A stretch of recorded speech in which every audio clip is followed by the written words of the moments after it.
A lot of memories can happen in 145 years, and a lot can be shared in a building that has housed thousands of court cases. The Franklin County Courthouse holds a flood of memories, both good and bad. Benton Mayor Fred Condrit shared his thoughts on its past.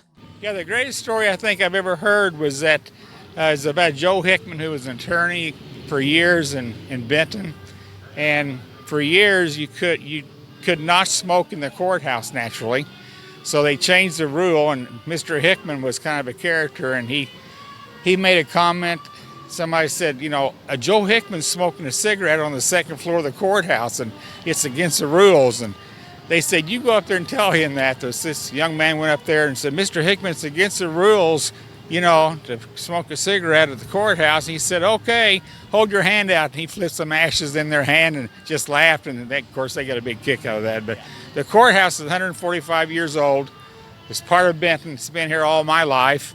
And, everything good comes to an end. So, it's seen its better days. And there's probably not a resident in Benton that hasn't been inside this courthouse for good and bad reasons. And we're just glad to have a new one coming up.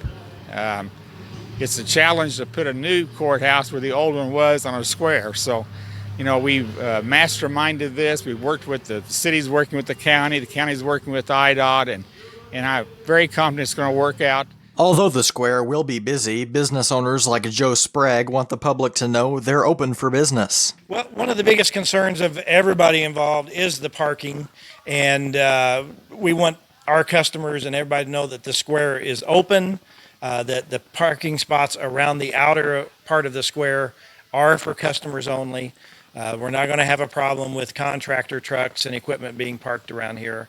The city passed an ordinance to make sure that this would be customer-only parking. So we're kind of excited to see that change happen to help all the businesses.